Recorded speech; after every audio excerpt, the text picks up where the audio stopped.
Good evening, good afternoon. Thank you all so much for joining us for this live panel on statelessness and stateless individuals. My name is Meg, and I'm honored to be the moderator for this panel. We've got a lot to talk about tonight, so I'm going to get right to the introduction of our panelists. I'm going to start first with Karina, if you'd like to introduce yourself to the group. Hi, good evening. My name is Karina Ambartsumian-Clow. I am a stateless person based in Philadelphia. I am a founding member and currently serving as the executive director of United Stateless.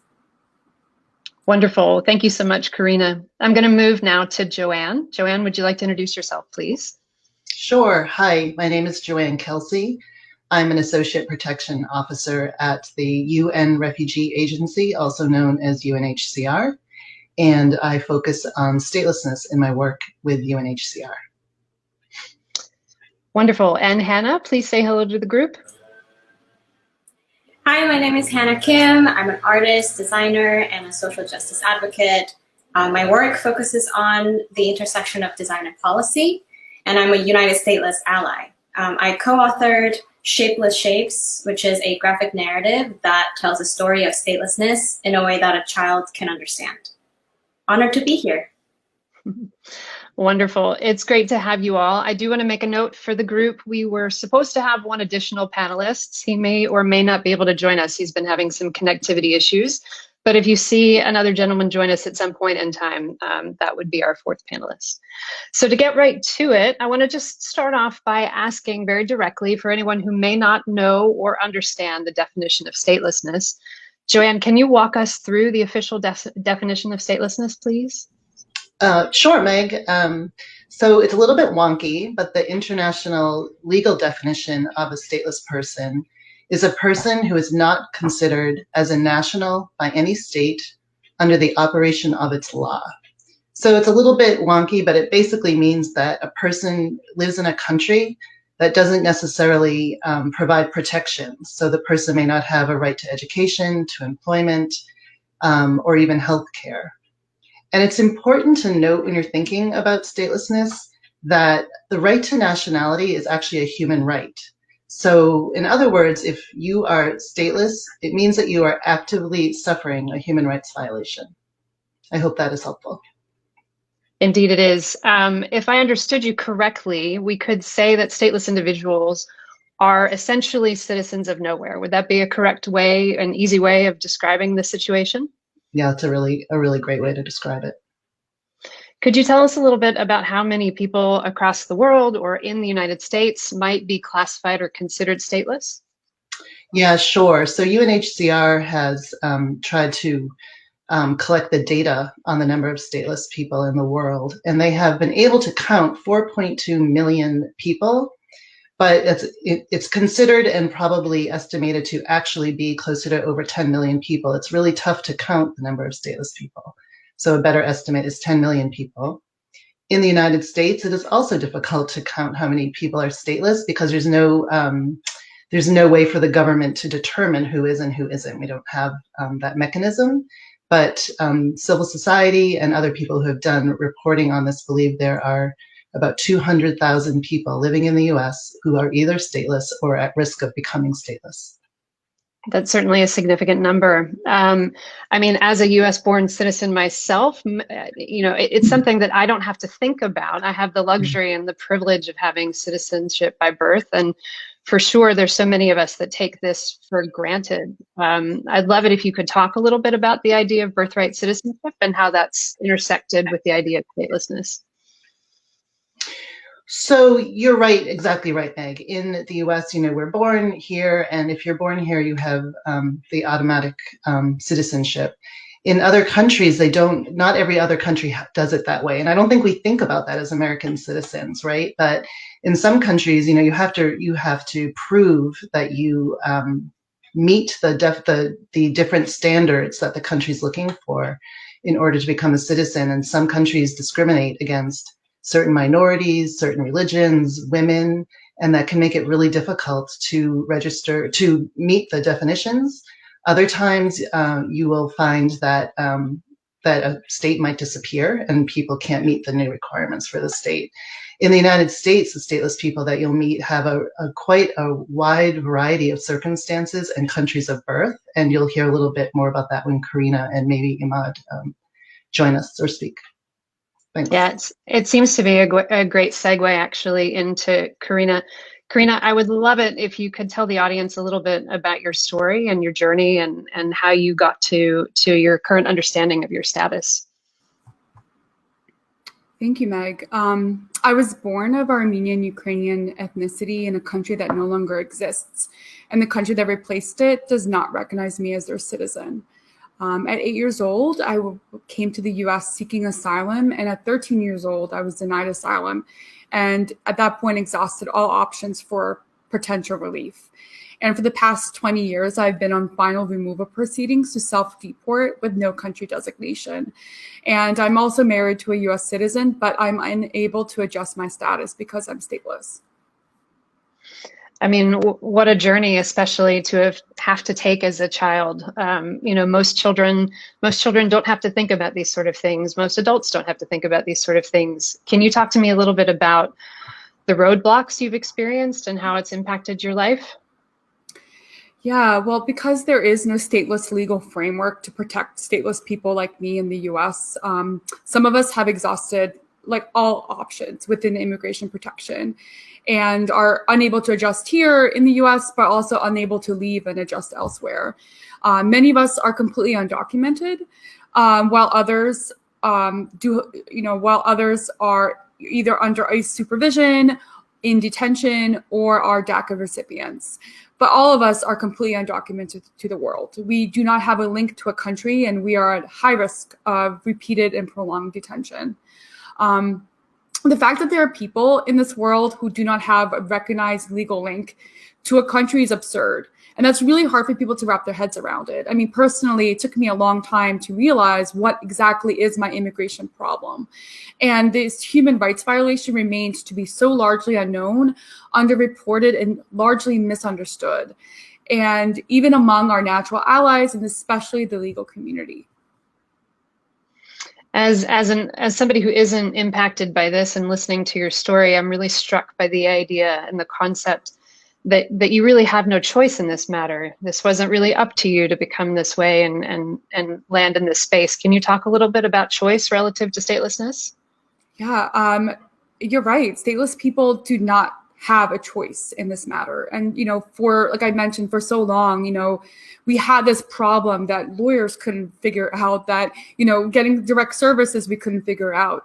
And apparently neither did, you know, at one point my family, when we were going through our asylum claim, our lawyer at that time didn't understand what statelessness is. It didn't screen our nationality. You know, stateless people lose their nationality through no fault of their own. And I did not choose for Ukraine to not recognize me as their citizen, even though I have a long ancestral history on that territory. You know, this injustice has happened to us and motivates stateless people like me in the US to continue to tell our stories, you know, to ensure a world where everyone does not happen to them, a world where everyone's right to nationality is upheld and protected. Is there anything you want to share with the group about how this, how your situation impacts your day-to-day? Some just kind of vignettes that maybe might make it more understandable to those of us who don't have to deal with this problem. Yeah, I'm going to give some examples that kind of encompasses the whole group. Some of us are DACA recipients and are able to have ID and are able to work, although that is also not secured.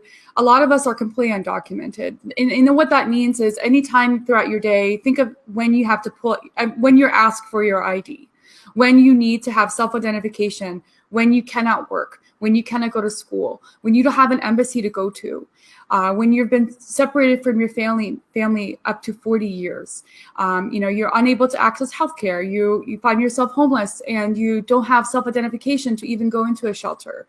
Like, these issues arise, and there is no safety net, there's no support, and my organization, United Stateless, is trying to change that.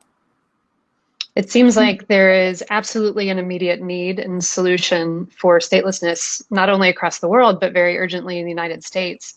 Joanne, can I get you to speak a little bit about some of the solutions or the potential solutions here domestically? Yeah, sure. So as Karina explained, and we've talked a little bit about, in the United States, there's no legal way for a person who is stateless to adjust their status to become a lawful permanent resident or a citizen based solely on the fact that they're stateless. Some people may end up in a marriage where they could, adjust their status on that basis, but not because they're found to be stateless. So the permanent solution for stateless people in the US is for Congress to pass a law recognizing that if a person is found to be stateless, they can be put on a path to citizenship. Well, we all know that laws certainly do take a long time. Are there, not to make light of that, but are there any more shorter term solutions that could help the problem? Yeah, there's certainly some things that the current administration could do that would certainly increase the protections for stateless people. For example, they could, through regulation, create what we call a stateless status determination, and other governments in the world have done this as well, where you would, you would look at someone's case as if they were an asylum seeker or refugee, and you would go through the elements and you would adjudicate whether or not this person was actually stateless. And then what they could do is say, yes, if you're found to be stateless, we will give you identity documents that meet the requirements of the Real ID Act. We would give, you give maybe, but you give work authorization and other benefits that people could really improve the quality of people's lives while they're waiting for the long-term solution. Wonderful. I've just noticed that our fourth panelist has actually just logged in. I'd love to give a chance to Ahmed to introduce himself. Ahmed, can you hear us? Is your connection okay? You'll need to unmute yourself.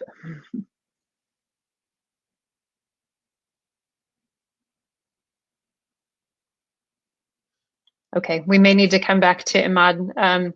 In the interim, Hannah, I want to switch gears a little bit and give you an opportunity to speak. As an artist and an activist, can you tell the audience a little bit about how your work intersects with the problem of statelessness and what your journey has been in that space?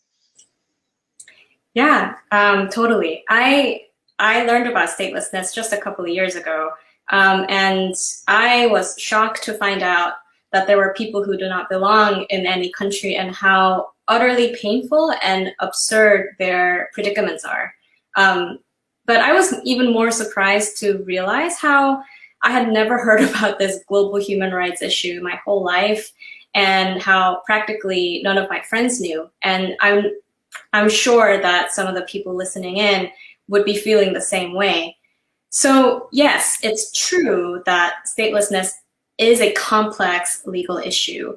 But even before all of the legal stuff, I believe that statelessness is something that can be and should be understood by everyone, and definitely be taught to everyone, because everyone lives within the framework of nations and states and borders and citizenships and passports. So I guess as an artist, I started to really wonder how I could visualize something that had been rendered to be invisible, how I could explain statelessness to a child or to my parents. How could I, communicate this legal issue into an accessible visual language? So as I connected with Karina and United Stateless, I started to learn so much more about statelessness than what I was reading in the books. So I started to imagine a world of shapes, where each shape has its own identity, circles and squares and triangles, and I kind of mapped that out in my head to be an identity, like a national identity. Meg is American, I'm South Korean, and so on. But in this world, there are shapes that have their shapes erased. So they have become shapeless shapes, which is the title of the book that I mentioned earlier. So this was my way of really grappling with the essence of statelessness, which is to weaponize the power to strip someone of their nationality, and further discriminating them on the basis that they do not have their nationality. when practically all of our rights, as outlined by the Universal Declaration of Human Rights, are hinged on nationality, how can we live a dignified life without a nationality? That's kind of, I think, what's at the essence of statelessness. So the oxymoron, shapeless shapes, tries to expose the absurdity of rendering someone stateless and making them super vulnerable, and everyone else who has nationality accepting this ridiculous reality. Identity is something that we all need as humans, and yet it's something that once you have it, or especially if you're born with it, like United States citizens, it's so easy to take for granted.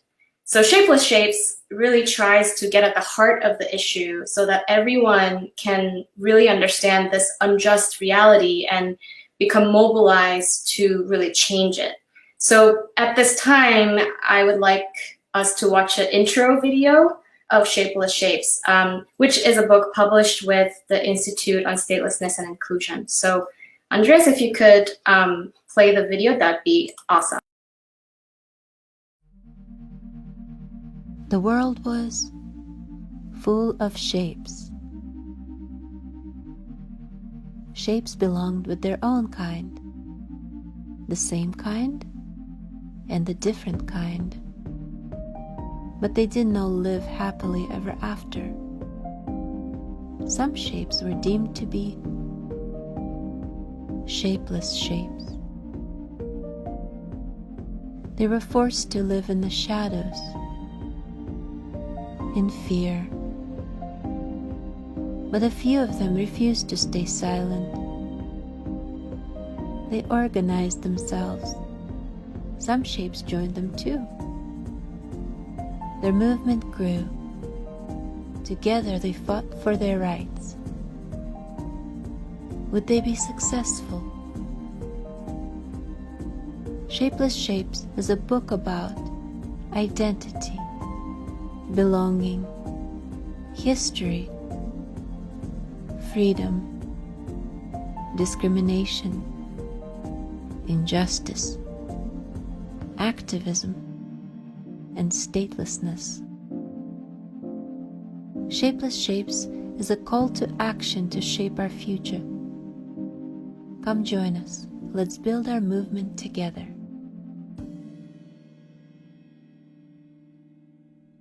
But what a great introduction to your book. And I would say if anybody's interested in learning more about it, we can certainly link to that video and link you to Hannah so you can get more information about that. Imad, now that you are back with us, I'd ask you to unmute yourself so we can hear a little bit about you. What Hannah was just discussing is, I think, the themes of identity and inclusion and belonging. And I think those themes are very relevant and to your story. Would you like to share with the group a little bit about your journey and your understanding and your experience of statelessness? As far as the identity goes,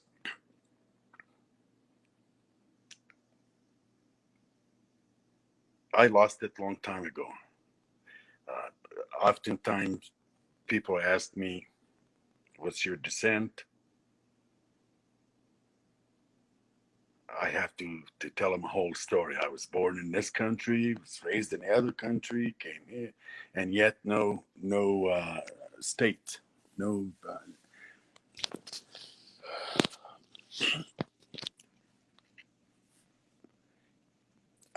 I can't express myself. I don't know what else to say. And can you, I know it has to be so emotional to discuss this. Can you tell us a little bit about where you were born and where you were raised and how you got to the United States? I was born in Qatar, raised in Qatar, all the way to high school. I never per se had a citizenship to any country. All I had is the passport or documents from Jordan. Never lived in Jordan. I visited a week at a time, passing through. Came to the US in 1981 as a student.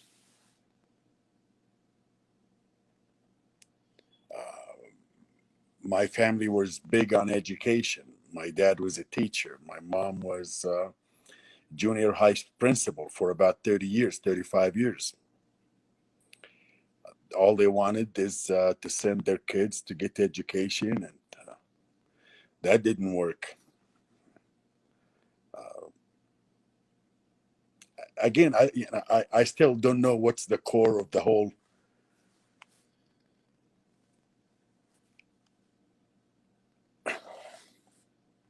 Again, I'm stumped. When Karina was speaking earlier, she was talking about the idea of, or the function of choice in the matter, and something that I am so struck by as an ally to this.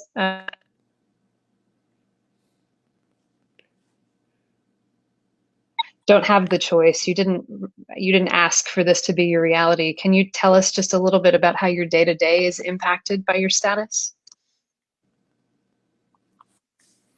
It doesn't go away. I mean, I don't run into it in my job, unless if I was asked for it, and that's when you change, when you see a lot of change of opinions and perception about me. Most of my friends don't know about me. I mean, they don't know about my issues. So it hasn't really felt anything other than, as sad as it sounds, it's become the new norm for me, not to belong to any states.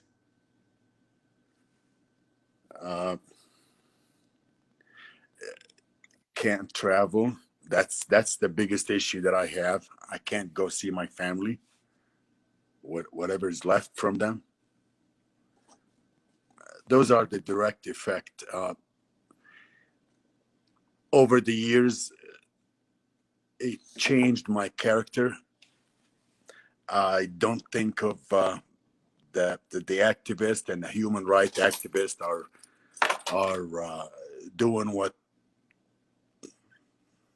what's supposed to be done. As I grow older, I realize this issue is more complex. It's going to take the whole world to fix it, not just one country.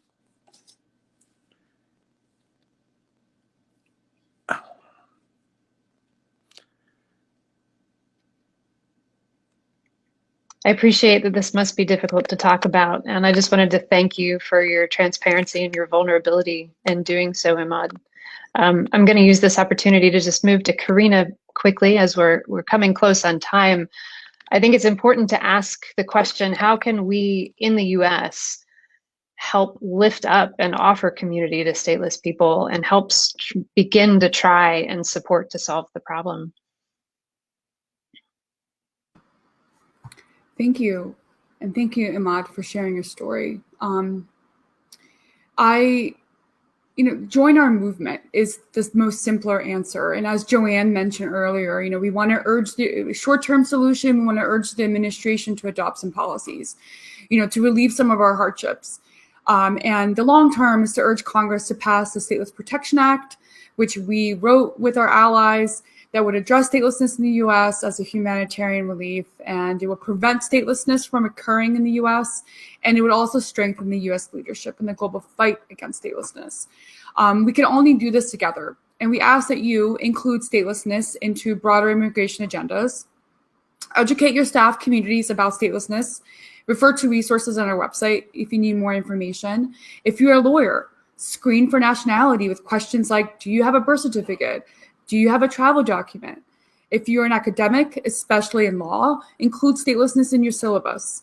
If you are stateless, you think you're stateless, or you know of someone that might be or is stateless, connect with our community through our website. Our aim is to build a community among those affected by statelessness and to advocate for their human right to a nationality in the way that is representative of all of our diverse lived experiences. Thank you, Karina. Hannah, I'm going to put you on the spot. Just as an advocate and an ally, how would you encourage other people to get engaged and involved in finding a solution? Thanks, Meg.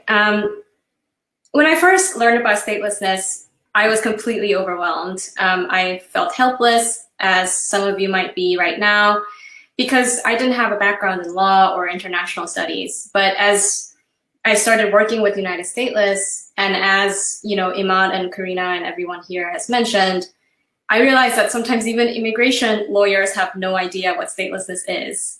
So this is something that we all can learn about and get involved with. And it's a problem that's created by humans, so only humans can fix it, right? And I think it all starts really from being able to look at each other in the eye and acknowledge that we all exist. We all are here, and we're all humans. So, today, we are really inundated with images of migration, and the issue of immigration is so politicized and polarized. But if you were here tuning to us, we realize that we have very little understanding of what's going on, because too many Americans have no idea that there are stateless people living right in their backyard. So that is why I decided to work on this book, Shapeless Shapes, and to really get to the heart of the issue and make it accessible for the public. So we really, really need empathy and creativity to mobilize people to help change this absurd situation for so many stateless people in the world, but in this country, starting with the people on this call, Karina and Ahmed. Thanks, Hannah. Joanne, final thoughts. Did you want to share anything about solutions? Thanks, Meg. I think just to reinforce and reiterate what Karina and Hannah said about, if you can learn more, anyone who's watching this this live stream, and if you have questions, ask. If you found this interesting, please talk to your friends. We need people. Really, it's amazing. I've been doing this work for 10 or 15 years, and only my closest friends, I'll ask them, do you know what statelessness is? And they always say, yes, because I'm your friend. Not because they've read about it, but because I won't stop talking about it. And I think we all just have to just keep doing that, amplifying the message. And I really believe that the US citizens and government and everyone will do the right thing, but people just don't even always know that this is a problem with a solution. So thanks. And Karina, lastly to you, final thoughts tonight. And please remember to direct everyone to the Stateless website in your answer. Yes, come to our website to sign up for our newsletter and follow us on social media. Please connect with us if you're interested in volunteering and collaborating, or if you're interested in funding some of our work. And I also want to plug in that next Friday, we are hosting a webinar with Clinic on specifically for the legal community on understanding and screening for statelessness next Friday, the 25th. So please consider joining us. And again, for more information outside of our website, we ask that you look at the U.S. Department of State and on the website by Institute on Statelessness and Inclusion. Thank you so much for having us. Seems that education and awareness are going to be the key to solving this problem all around. I know that we are unfortunately out of time. I wanted to thank all the panelists for joining us tonight. It's been an honor and a privilege to be a part of this conversation, and I would encourage all of the audience watching tonight to please educate yourself, get engaged, reach out to any of the panelists who joined us tonight, and hopefully together we can find a solution for this very important problem. So good night and goodbye, and thank you once again. Thank you, Meg.